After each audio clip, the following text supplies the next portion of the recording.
Hi, welcome Dr. Radha Ghosh, and thank you so much for being a part of Nari Talks today. It is an absolute honor and privilege to have a doctor of your repute and accomplishments on the platform. Dr. Ghosh is a very well known and renowned oncologist of not only Allahabad, but also of India.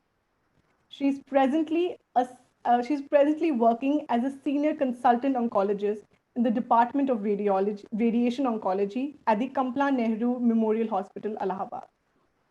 While Dr. Ghosh is the recipient of numerous awards over the years, some of them most notably include the Dr. Lachlan's Cancer Awareness and Research Award, Bharat Jyoti Award, Rashtriya Gaurav Award, and many, many more. She was the president of the Indian Medical Association Allahabad branch for the year 2019-2020. Furthermore, Dr. Ghosh has authored and co-authored several publications in national and international journals. These are amazing accomplishments, Dr. Ghosh. Once again, welcome. Thank you so much. And thank you for those nice words and kind words. It's my pleasure to be a part of your webinar on Nari Talks. And I sincerely wanted to do something during the breast cancer awareness month of October. But because of the COVID setting in, we had to postpone it.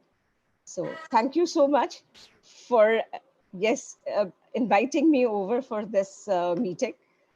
And Thank it's you. absolutely my pleasure to be a part of your webinar. Thank you so much. We also have with us a very special guest today, Mrs. Ved Nanda. Thank you, Mrs. Nanda, for graciously accepting my request to be a part of our platform today.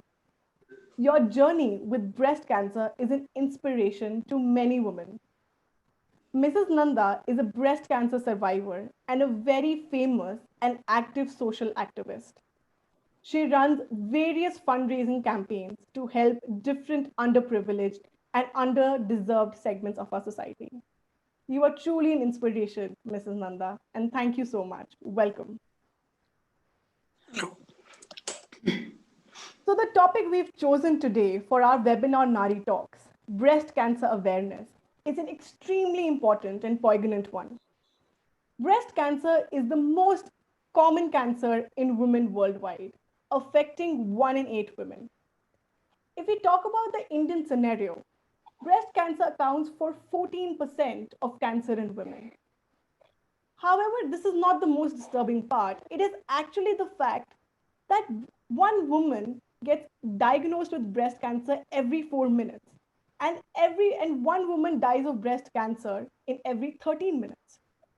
The post cancer survival rate of women in India is 60% compared to 80% in the US. Dr. Ghosh, what factors do you think are responsible for a low survival rate of breast cancer in India? And how do you think we can improve this mortality rate to parallel that of the developed countries such as the US? Breast cancer in India, Indian demographic profile, the character of breast cancer is a little different from the European or the Western countries.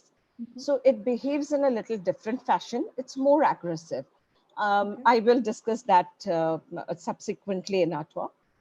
But the problem with our women, Indian women, is that we are not as aware of breast cancer as such. So even though the government of India has taken up screening of breast cancer very seriously, hardly any women, they come forward to get a mammography, which is a must, around 40 years of age, a self breast examination, which is absolutely mandatory. So Mm-hmm. these are certain things that, comes with maybe education, health awareness. So Mm-hmm. these are certain things which are lacking in our country. And programs like this will help the women and the girls also to become aware of their breasts and take breast cancer seriously, so so that they can come forward at early stages. As of today, breast cancer is absolutely a curable disease, So if a woman dies of breast cancer in the 21st century, it's really a shame, you know. So it shouldn't be it. Absolutely. And I think that's absolutely right, because the screening and the awareness is very, very low. I mean, there's what articles that I read, it all talks about that breast cancer can be provided if women are able to screen it early. They can Yeah. actually detect it themselves rather than going for regular checkups. So that is something which is absolutely missing.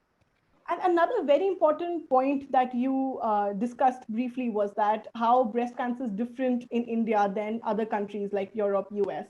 You talked something about aggressive breast cancer in India. So I think we would love to hear more about this particular topic and understand how that is different. Right. Okay.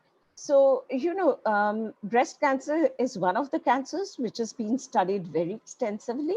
So, a lot of research has gone into the biological behavior of these cancers. So, all breast cancers do not behave in a similar fashion. In Western countries, where you see breast cancers occurring in older women, and I'll discuss the risk factors later on. So in foreign countries, what happens is what we call is a molecular profiling. So in India, breast cancer usually occurs in younger women and in women who have already breastfed their children. Socioeconomically, they will come from a lower socioeconomic strata as compared to the Western countries. They are from the higher socioeconomic group. So these women usually what we call it as a triple negative breast cancer, which is usually not hormone dependent. And these cancers in younger women tend to be more aggressive. You will be very surprised that I have seen patients in our hospital, Kamla Nehru. It's a regional cancer center. So I have seen women as young as 20, 25-year-old, uh, afflicted with breast cancer. And usually they come in very advanced stages and the disease is very aggressive. So whatever you do usually doesn't help. It metastasizes very fast. It spreads all over the body. So that's a problem with it. So, what is the right age for getting this screening done? Based on whatever we hear around the news or other public platforms, it is usually said that post 30 or maybe in your late 20s, you can probably get, a screening done, and you can do that every after 3 years. But here you're talking about an advanced stage of breast cancer as early as a 25-year-old girl. Yes. So, what is the right stage at where you can get this screening done? So the screening, there are two types. One is when we talk about the self-breast examination. The self-breast examination part is when you yourself will examine your own breasts. So for that, I always tell my patients that a woman knows her own body better than anybody else. Right. So yes, so from 18 to 20 years of age, when the breasts are properly developed fully, so that is actually the right age. In fact, I think in schools, when we are talking about the sex education, which is also maybe Mrs. Nanda is a activist, and she is a social worker. So she may be involved with all this. So when we are talking or teaching the girls, when they attain their menarches and we sort of educate them, so that would be the right time to educate them about the breast examination, the self-breast examination. Yes, but initially, once you start the breast examination part, one has to be taught by a health worker, not necessarily all the time a doctor, maybe even a health worker, a nurse is good enough. And she should start examining her breasts as soon as the breasts develop. So that would be around 14, 16, maybe. Okay. So as soon as with menarche. And this should become a part of your routine habit. What about mammograms, if I'm saying that correctly? When do we start getting that done? The WHO says that mammography should be done around 40 years of age Okay. as a screening. And mammography has its own problems. Like, I mean, we talk about mammograms and we talk about the screening by mammograms. But mammography is basically an X-ray of the soft tissues. Breast is basically a soft tissue. So it gives a lot of exposure. So we never advise a mammogram before 30 years of age, unless it is absolutely required. Maybe an MRI is a better option in that case. And, there's a lot of research going on about how much radiation the breasts receive during each mammogram.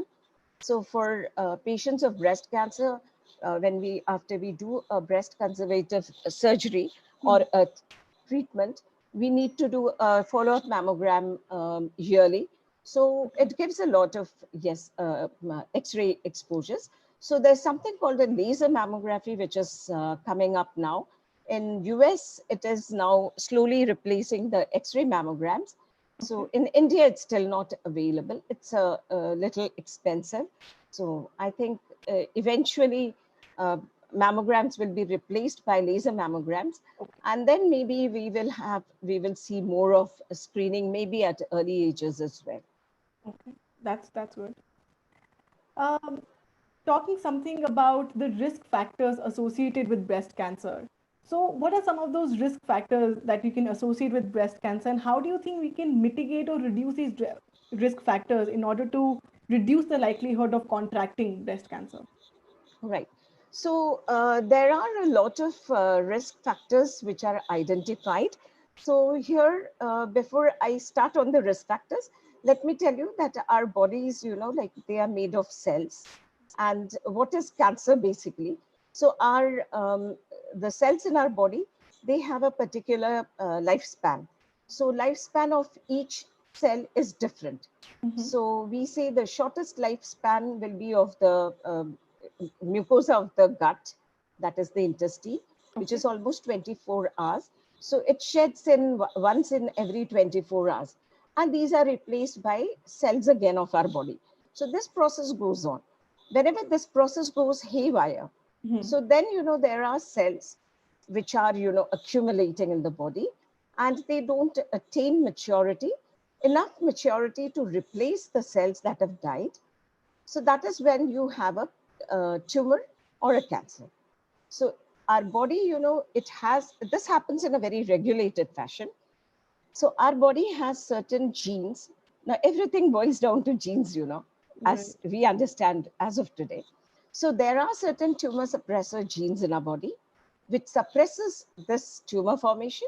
And there are certain oncogenes and proto-oncogenes in our body, which, promotes the tumor formation. Okay. So there has to be, a body has to be, susceptible or has to have those genes, either the tumor suppressor or the proto-oncogenes, which are defective, or they are lying dormant, and that needs certain stimulants to activate.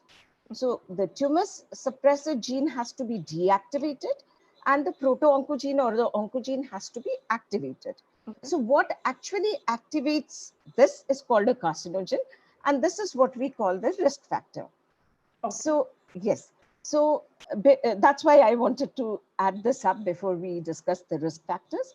So breast cancer is one of the cancers which is found to be hormone dependent, but then there is a subset of breast cancer which is independent of the female hormones that has been found now. So early menarche with a late menopause, you understand, that is when the periods start and when the periods stop, Right. So that period, if it is lengthy in a woman, she is more prone to develop breast cancer. Then we say the organ that has not served its purpose. So like we say, if the breast is supposed to be breastfed, you need to breastfeed your children. If you don't do that, you're more prone to develop breast cancer. It is also known as the nun's cancer, because nuns usually, they are virgins and don't feed their children. So likewise, if, less number of children, late childbirth, So all these are risk factors. Obesity is a risk factor, prevent breast cancer. Mm-hmm. So obesity, basically what happens is in the fat cells, the hormone estrogen is the one that is the culprit here. Right. So the estrogen is basically produced in the ovaries, and once the lady attains menopause, then there are certain some amount of estrogen is still produced in the fat cells, Okay. peripheral fat cells.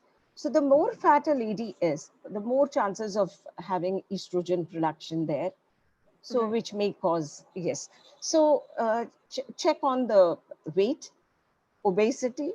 Secondly, the junk food or the high caloric diet, so which can contribute to obesity. Hmm. Blood blood sugar is one that is very important. So all the diabetic women are also prone to develop this cancer. Okay. And then let me tell you that breast cancer is one of the cancers which is found to be related to a genetic mutation, which Okay. is called a BRCA1 and BRCA2. You must have heard of Angelina Jolie. Yes. She had this BRCA, like her mother. It's associated with so many other cancers, not only breast cancer. It is also associated with the ovarian cancers, the breast cancer, the gastric cancers, prostate cancers in men. Mm-hmm. So this gene can be, detected now. Even in India, we have the tests available. So anybody who has a family history of breast cancer in the first degree relative, uh, first degree means either from your mother, grandmother, Yeah. your maternal aunt, so from your mother's side. If anybody has breast or ovarian cancer, that woman becomes more as a high risk patient.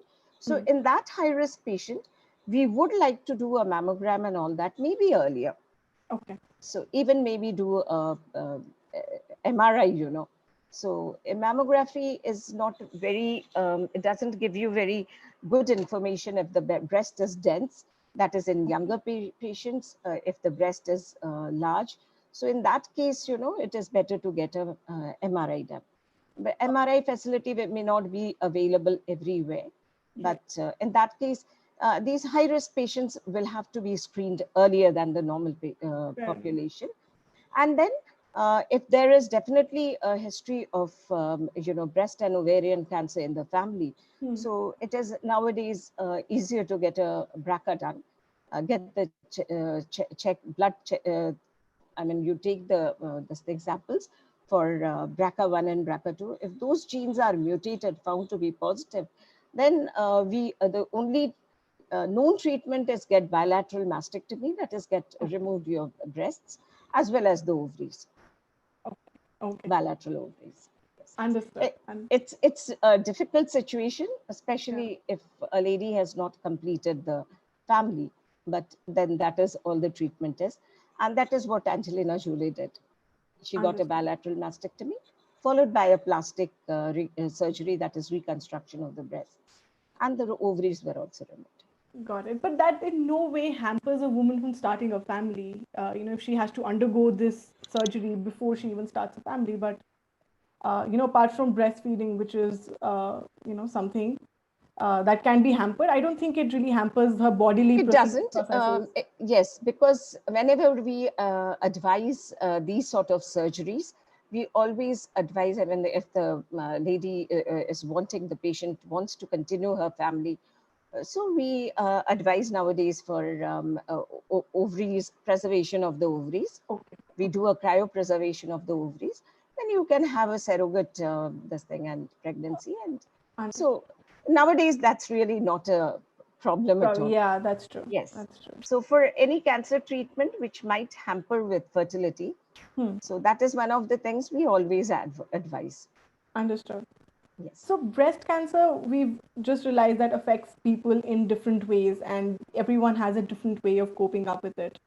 Some of the side effects might be extreme than other side effects. For a woman, hair loss in her head and body is, I think, one of the most distressing factors that breast cancer or any type of cancer leads to.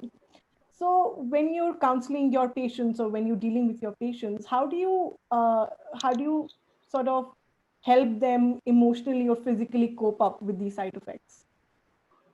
Yes, I think Mrs. Nanda would be a better person to answer this. From my side, I rely so much on patients like Mrs. Nanda. She's been so graceful enough to participate in our program today. That yes, I do, I have a breast cancer survivors group here in Allahabad. So every October, month of October, we do a breast cancer survivors meet. And then I have their phone numbers with me. So usually what happens is when my patients are getting very distressed, and I keep telling them that you'll have this hair loss, but eventually the hair is going to come back. Yeah. If you want, we can, that is a side effect you can't do anything about. Right. But then you'll have better hair. So as soon as we stop the chemotherapy, so you really don't need to worry about that. So, that doesn't help as much as any patient who's undergone the chemotherapy and now has a head full of lovely hair comes and tells them, that Right. no, there's nothing much to worry about.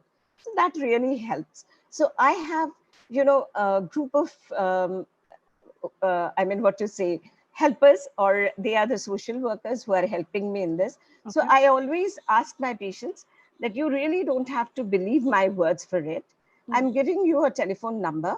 Yeah. So you call that person up and ask them what is the repercussion, or what is, you go and meet them once. Fair So enough. once they meet the survivors, yes, that period is stressful, Yeah. there is, Mrs. Nanda will agree. So I cannot say, and I don't tell my patients also that you'll have a very smooth ride through the chemotherapy part of it and the Right. radiation and the surgery. Yeah. All that is very traumatic. So it's easier said than done, But when patients counsel, these survivors counsel the patients, they're all very brave women, who have undergone the Absolutely. treatment. Yes.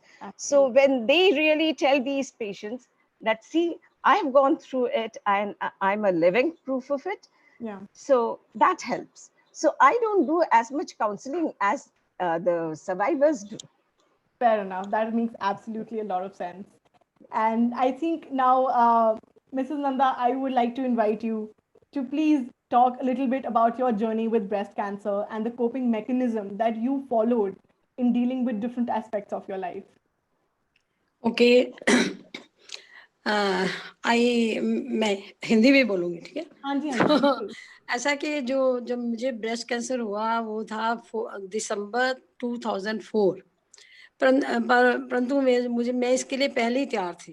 Reason being, जैसे अभी doctor साहब ने बताया, क्योंकि मेरी family में मेरी सबसे एल्डर सिस्टर्स और 2 मोर सिस्टर्स, 3 सिस्टर्स को ब्रेस्ट कैंसर हुआ।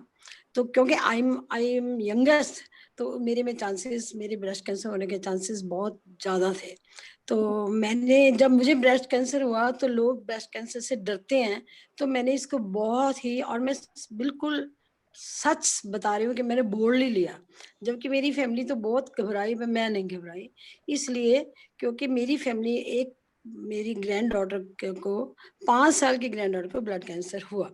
तो ब्लड कैंसर में उसकी बोन मैरो ट्रांसप्लांट हुई, उसको मैंने कीमो में देखा, उसका ट्रीटमेंट सारा था। तो जब उसकी हौसला मैं देखती थी कि एक छोटे से बच्चे ने इतने अच्छे से कैंसर को लिया, तो मैंने भी उसको बहुत अच्छे से कैंसर को लिया। मैं बिल्कुल नहीं घबराई कि कीमो होनी है, बाल उतरने हैं, क्योंकि मेरे को उसको पता था इस चीज़ का कि बाल भी उतरने हैं, मुँह में छाले भी डलने हैं, भूख भी नहीं लगनी है, सब कुछ I was already prepared for this. परंतु मैंने क्या किया कि मैं पॉजिटिव थिंकिंग में रही, पॉजिटिव एटीट्यूड मैंने रखा। और अगर मेरी फैमिली भी घबराती थी तो मैं उनको भी यही कहती थी कि नहीं, ठीक हो जाना है, क्योंकि मेरी ग्रैंड डॉटर जान भी ठीक हो चुकी है, तो मैं क्यों नहीं ठीक होंगी, बिल्कुल ठीक हो जाए एनी हाउ। तो मैंने अपने थोड़ा एटीट्यूड को पॉजिटिव रखते हुए मैंने पोइम्स लिखने शुरू किए। पोइम्स अपनी फीलिंग्स को बाहर निकालने के लिए कभी चलते फिरते ही मैं ना पोइम लिखने लगी, अपनी फैमिली के बारे में, अपनी फीलिंग्स के बारे में, पर किसी को पढ़ाई नहीं, मैं लिखती रही। तो मेरे को कुछ उसमें ऐसे लगा, कुछ नेगेटिविटी भी आनी शुरू हुई, तो मैंने ऑफिस जाना शुरू कर दिया अपने। 5 दिन की मेरी होती थी कीमो, 5 दिन कीमो होने के बाद ही मैं ऑफिस चली जाती थी। वहाँ मेरा पब्लिशिंग का काम था, और ड्यूरिंग माई कीमोथेरेपी मैंने अपनी एक बुक रिलीज की, मैं चंदी के येलो पेज डायरेक्टरी निकालती थी, वो मैंने ड्यूरिंग कीमो में ही की और घर से ही मैंने सारा काम करती रही। मेरे को कोई, तो मैं जो भी मेरे को कोई मिलता भी, मैं ये कि और लोग मेरी एग्जांपल देते थे। मैं सच बताती हूँ कि मेरी कई फ्रेंड्स एग्जांपल देते भी, जा यार उसको समझा कर आ, वो बहुत डर रही है। अरे तो आपको पता है आजकल फैला हुआ। फिर मैंने एक सहायता, हमारी सोसाइटी है कैंसर सोसाइटी चंडीगढ़, तो मैंने एक सहायता सोसाइटी को ज्वाइन किया। वहाँ ज्वाइन करने से क्या हो कि डिफरेंट डिफरेंट जब लेडी से बात हुई, डिफरेंट डिफरेंट के एक्सपीरियंसेस, हम महीने में एक बार मिलते थे, लंच का एक बार महीने में लंच करते हैं। अभी भी आई एम मेंबर ऑफ सहायता, तो उसमें हम क्या करते हैं कि डिस्कस करते हैं कि भी आपको क्या हुआ था, क्या फीलिंग्स हुई, कैसे। कई लेडीज का तो ये हाल होता है कि वो चीखती है, चिल्लाती है कि बाल उतर गए, पता नहीं क्या। पर मैं आपको सच बताती हूँ, मैंने कोई बालों का अपने में कोई इन्फेक्टिंग कम्प्लेक्स नहीं लाई। और मैंने सेमिनार्स भी किए अपने सोशल काम के, और पटका बांध के मैं जाती थी। और कई प्रेस रिपोर्टर मेरे पीछे आ जाते थे इस ये पूछने कि आप में इतना बोलने का हौसला कैसे, कीमो में तो बहुत वीकनेस हो जाती है। पर मेरे को नहीं हुई, मैं सच कहती हूँ। बिल्कुल, शायद मुझे ऐसे लगा कि भगवान ने ये मेरे को जो दी है, ये मेरे को ये रियलाइज करने के लिए दी है कि ये भी एक कष्ट होता है। पर सबसे ज्यादा दुख की बात जो अब हुई मेरे साथ, वो ये हुआ कि इतने साल बाद, 6 में मेरे को हुआ, इतने साल बाद मेरे को मेरा हार्ट डैमेज हो गया। तो हार्ट डैमेज है 9 में, जो मेरा हार्ट है वो 30% ही काम कर रहा है। पर जब मैं दिखाने गई तो डॉक्टर ने कहा देखो ऐसा है कि जो कीमो में आपको एक दवाई ऐसी दी गई जिससे आपके हार्ट पे इफेक्ट हो गया, कोई बात नहीं, हम इसको रिमूव करेंगे जो आपके में डिफेक्ट है। तो वो मेरे को कीमो का आफ्टर, उसको भी मैंने सीरियस नहीं लिया, बिल्कुल सीरियस नहीं लिया। मैं अभी भी एक्टिव हूँ, 30% हार्ट से मैं काम कर रही हूँ। तो मैंने जिंदगी में सबको मैं यही मैसेज देना चाहूंगी कि पॉजिटिव पॉजिटिव, और ये क्यूरेबल है, ये नहीं कि क्यूरेबल नहीं है। इन्फेक्टिव कम्प्लेक्स किस बात का, आप तो हर चीज अवेलेबल है, साइंस इतनी तरक्की कर चुकी है, everything is available, wig available है, आर्टिफिशियल ब्रेस्ट अवेलेबल है, अच्छी हमारे लिए अंडर गारमेंट्स अवेलेबल है। तो मैंने एक कुछ चंद लाइनें इसके लिए मैंने लिखी हैं, तो मैं आपको पढ़ के सुनाना चाहूंगी। जो जिंदगी की रफ्तार से बढ़ता चला गया, जो जिंदगी की रफ्तार से बढ़ता चला गया, उसे बुलंदियों पर पहुंचाती है जिंदगी, उसे बुलंदियों पर पहुंचाती है जिंदगी। जो ठहर गया, जो ठहर गया उसे अर्श से, अर्श में आसमान, जो ठहर गया उसे अर्श से फर्श पर गिराती है जिंदगी। तो मैंने जिंदगी में ये अपना मोटो रखा कि अपना रफ्तार से आगे बढ़ते रहो। तो मेरे को अभी जो कैंसर का है 5 साल, ठीक है, 5 साल दवाई खानी पड़ती है। तो बहुत ही मैं कहती हूँ कि एक बॉडी में वीकनेस आ जाती है, वो स्ट्रेंथ नहीं रहती है, पर उसका को हमें टॉलरेट करना है और इसका फेस करना है। बाकी लेडीज के लिए मैं यही कहूँगी कि अपने आप को बिजी रखो, थिंकिंग को पॉजिटिव रखो, जितना भी ज़्यादा से ज़्यादा आप फ्रेंड से मिल सको, अपने फीलिंग्स कर आपस में डिस्कस कर सको, वो करें। Thank you very thank you so much much. I think जो आपने बोला, मतलब ट्रूली बहुत इंस्पिरेशन। आई थिंक सबके लिए, not only for women but for men, you were an inspiration. और इस टाइम में तो वी नीड ऐसी inspiration to be positive, to live life, be energetic about are different things that we doing and not be bog down जो भी हमारे साथ हो रहा है। So thank you, I think this is absolutely amazing. Thank you so much. Thank you, okay, thank you. Talking about Dr. Ghosh, this question for you. Yes. Talking about the talking about the current times here, we have seen that COVID-19 has actually brought the world to its knees. And it has not only affected the economy, it has affected the entire medical industry. Cancer in itself is such a stressful time that when you couple that with the pandemic, it actually worsens the situation. Just throwing out some statistics, we have seen that during this pandemic, the surgeries have been actually lessened by 59.7%. The cancer surgeries actually have been deferred. hospital clinics have shifted resources to the management of COVID patients rather than actually the treatments which cancer patients required. It has forced cancer patients to look for alternatives, which is a face to face treatment or actually delaying their screening process. So, this is actually worsening the situation. India in itself has such a high probability of cancer patients that this is actually worsening the situation. What are some of the methods that hospitals are using, or what are some of the methods that you would recommend hospitals to manage cancer patients along with dealing with this crisis? Yes, but before I start, I would like to congratulate Mrs. Nanda for sharing with us her experiences. And what she has said, that a positive attitude is really what makes a lot of difference. And I keep telling my patients also who come to me, and I tell them that मेरे chamber से अगर आप हंसते हंसते निकलोगे तो आप हंसते हंसते ही वापस आओगे, और यहाँ से रोते रोते जाओगे तो रोते रोते ही वापस आओगे. So that is one thing, you cure yourself from within. So Absolutely. that is one thing. And what Mrs. Nanda said was very important, that you have to be mentally occupied, that she was letting out her emotions through her poems, and she was mentally keeping herself engaged, helped her so much. And that is what actually, anybody who is sick should do it, because even in COVID times, we are having such problems dealing with the psychological problems, being isolated and all that. You do have so many problems. Now you see all the hospitals and all, they have appointed psychiatrists to look after the COVID patients. Yes, and you are so very right. COVID has brought the world to its knees. Our cancer patients have also suffered. To what extent we will come to know once the COVID situation. But as far as we are concerned here in Allahabad, like I told you, I'm working in a regional cancer center. Right. And the other cancer center in UP, Regional Cancer Center, that is SGPGI, it was, converted into a COVID hospital. So they were not taking in any cancer patients. Even KGMC and the other hospitals also. BHU also, that was the Banaras Hindu University, that was also converted into a COVID hospital. So most of the patients were shifted to our hospital. So we had to take in extra load, of patients than usual. So during the COVID time, we had a real difficult time. Patients who were residents of Allahabad or nearby could not go to Delhi or to Bombay.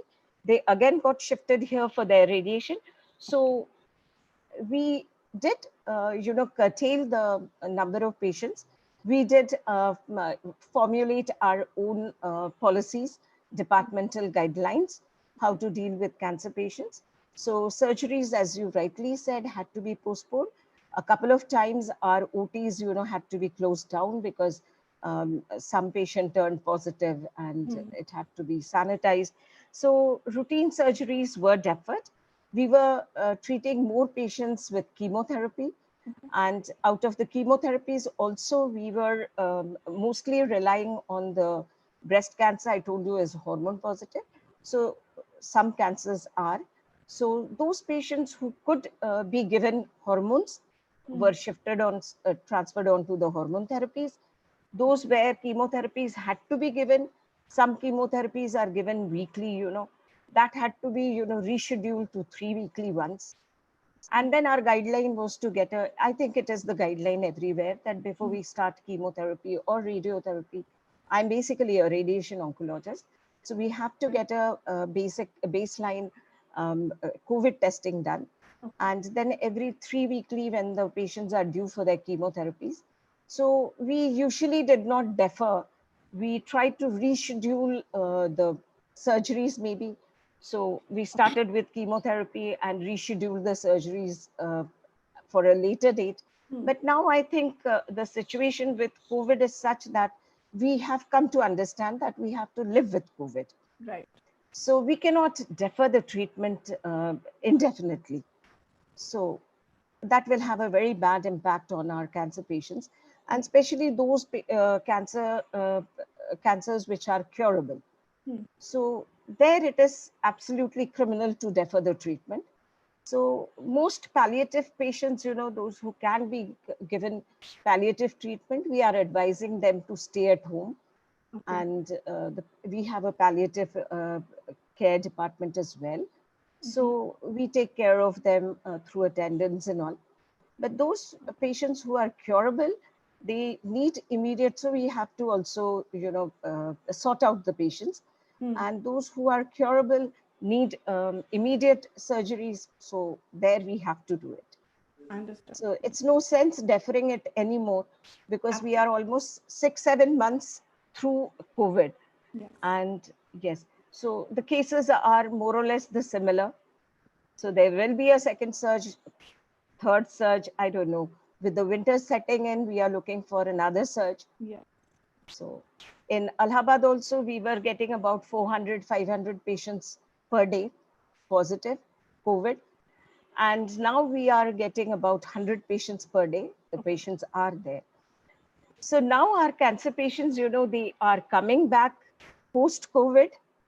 So we have so many patients because it's already, they are immunocompromised, on treatment, more susceptible, visiting the hospital, traveling down for treatment, more susceptible to COVID. So those patients are now coming back. So if they are well, we keep them under observation for after they test negative.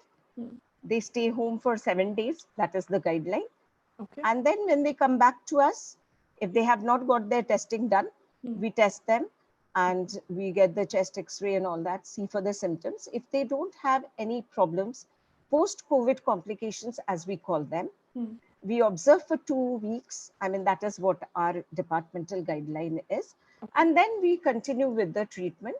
The first chemotherapy or the radiation, maybe we won't give that aggressive chemotherapy there. Understood. So lot of treatment guidelines will have to be modified. I think every specialty has their own guidelines. So even our specialty has their own guideline. And then you have to have a modify it according to your department, according to the type of patients reporting in your department and your area. So. Right. No, that absolutely makes a lot of sense. It is a difficult time for everyone, but I feel we've all have streamlined our lives around COVID, and we're dealing with this and getting our lives back on track. So with this, we've reached the end of our webinar. I would like to thank Dr. Radha Ghosh for her time and her wonderful insights into this extremely important issue that women of India face, and now actually not only women of India, but women around the world are facing. And hopefully we'll be at a stage where the awareness will be to a level where the number of cases and deaths of breast cancer women will be reduced to not more than 10%. So we are looking at that figure in the coming times. I would also like to extend a very, very heartiest thank you to Mrs. Vednanda for her time and her inspirational story about breast cancer. And we have taken a lot from you, Mrs. Vednanda, and we will all try to implement this positive attitude in the smallest things in our lives. Thank you so much. Thank you so much for your time. Thank you. Thank you. Thank you. Thank you.